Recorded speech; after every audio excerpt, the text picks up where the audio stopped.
Hey, Alan. The Fantastic Four First Steps is here. Let's start that over. 69. The Fantastic Four First Steps is here. It is in theaters. People have now seen it. We can talk about that.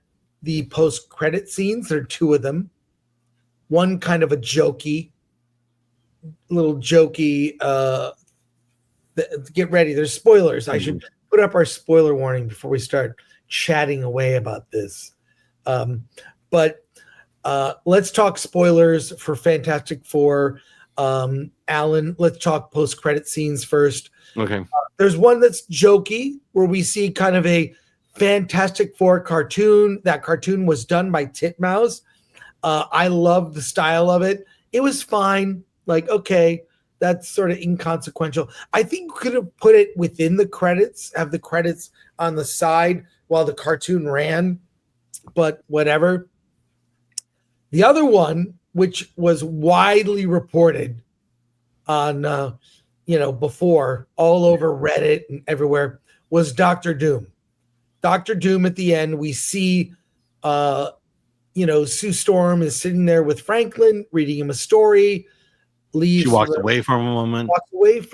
Comes back, and Doom has revealed his face to Franklin, who is touching his face, somehow entranced by the face. We see Doom. And that scene, by the way, was directed by the Russo brothers. So I literally could have directed that scene. Yeah, there's not much to it. Yeah. But you see the positioning of the holding of the mask. We see the hood. It is Doom looking at Franklin. Where do things go? Because we know that, like Thunderbolts, we see the Excelsior ship. I happen to think Doom will be on that ship. Mm-hmm. That Doom is coming to Earth 626. Is that what Reddit is saying, or is that from Earth 828? No, that's just my guess. Okay. But those were fine. I don't know that. To me, one of the things I do really like and appreciate about the movie, it's self-contained. No homework. Mm-hmm. Don't need to even know anything about the Fantastic Four. You can go in cold. Don't need to have even seen previous Marvel movies. Go in just cold. But and I like that. And I think the issue is, great, they're setting up something else that I have to see. So it was kind of, to me, ultimately underwhelming. I don't know what your thoughts are on that. Yeah, that scene in particular, Doom shows up. We don't know where we're going with it, and that's kind of how I felt. Is it setting something up? We know ultimately where we're going, but like you said, it's a self-contained movie. All it really is, for all intent and purpose, is setting up the sequel, which quite frankly is the job of a mid-credit scene or an end credit scene. I think this one, I just wish I got a little bit more. Maybe that's the best way to say it. But what it does is, it sets up Franklin. Why was Galactus going after Franklin? And then what does Doom see in Franklin? That's an interesting turn in terms of where I see the Fantastic Four going, because it's not about the Fantastic Four anymore. It's about Franklin and his importance and everything.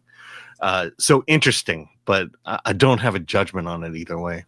Yeah, look, I've read the comics. I honestly never it seems like they were always adding to Franklin's powers. We didn't know what they are. Now they're dangerous. What is it? Like, I like powers to be kind of defined. I kind of know what you're capable of, but I feel like they're making it up as they go. Like, it's whatever it needs to be for the plot.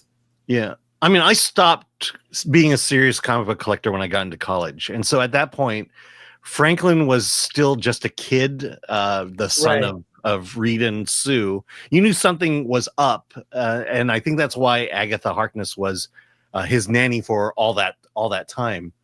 And then it really wasn't until Days of Future Past where Franklin shows up and you realize, okay, there's something more to this. But I never really went beyond that in terms of understanding Franklin's role in the overall Marvel universe at that time in the 616. Well, let's talk about maybe some things, repeat some things we've talked about the film. I think the look is amazing, score amazing, the cast surprisingly good with great chemistry. Pedro doesn't ruin the film. He is overcast. He's in too many things. People have Pedro fatigue is real. But he doesn't ruin the film. He's fine as Reed. I think he's decent. Like I say, several things can be true at once. He's a great actor. He's overexposed and insufferable in interviews, but he's decent in this role. And I do like the way humor is handled. Marvel is back to the tone with this film, back to the tone that made them so appealing in phases 1 through 3. There's jokes between characters, Johnny and Ben, Herbie and Thing and Ben. He's never referred to as Thing in the movie. Yeah. At all. But,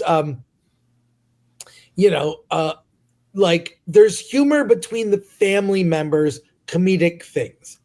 There isn't humor about the stakes and the seriousness of what's about to happen, the threat of Galactus. Well, let me just say that comedy-wise, the past 2 phases felt like sitcoms. People writing jokes. In this one, the humor was situational. A lot of family ball busting in this one. That like families normally would do. The humor is organic to what is happening on screen, as opposed to I just need to get a funny line out. Right. Like what I do on this live stream all the time. Yeah, you do. And you make jokes and I don't even realize you're making them. That happens often. Yeah. I'm trying to do the show and you're just mocking things. But you're not taking things seriously. Yeah. But I think that's why this works. And we've seen other people review the film, and for the most part, people like it.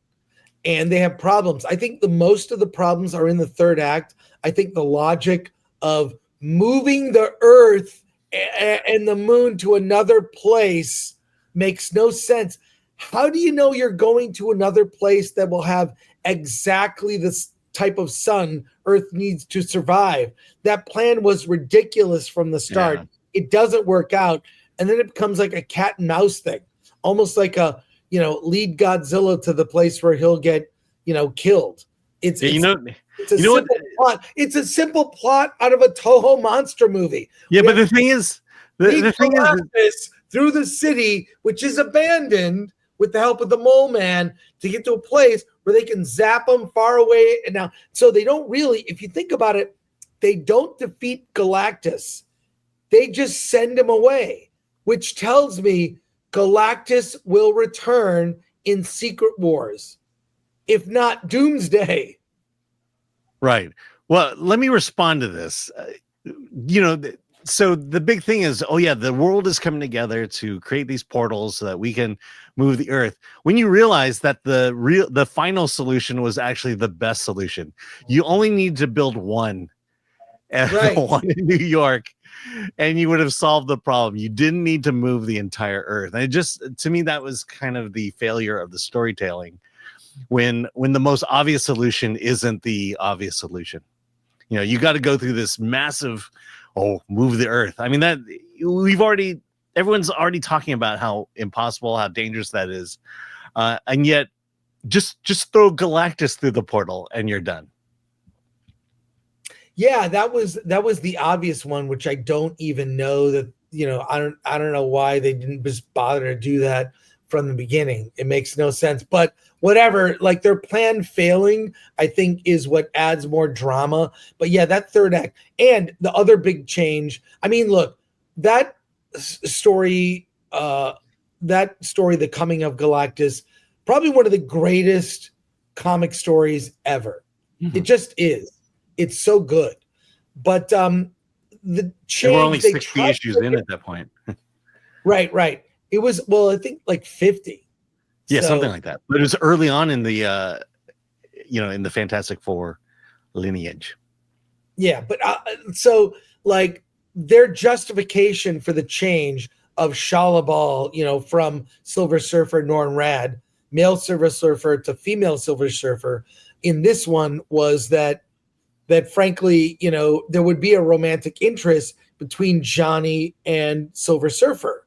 So, but in the original comic, it was Silver Surfer found his humanity, so to speak, through Alicia Masters, the blind girlfriend of Ben Grimm. And in this, Ben Grimm has a romantic interest, a school teacher, and they're at a synagogue. Mm-hmm. Like it's so they really lean into, because Jack Kirby was Jewish and Ben Grimm was Jewish, and they lean into it, which I'm really happy. Haven't heard much about the crowd that is anti-Semitic coming out and saying things about that, which I'm happy to hear. So they kind of created a new character for Ben. Maybe they're afraid of having a blind character. Once they made that change, they made it work. It's different. Fine. That's okay. Fine. Yeah. I think the original story works better, but their change for what they were trying to do worked. Just, I don't like it as much as I like the original. So, I mean, there's nothing really, other than the fact that she's female, there's nothing really special about that relationship. Well, let me say, they could have made Johnny gay and Silver Surfer gay and done it that way, but they chose not to do that. And I'll say this, Fantastic Four: First Steps is the most heterosexual movie Marvel has ever made.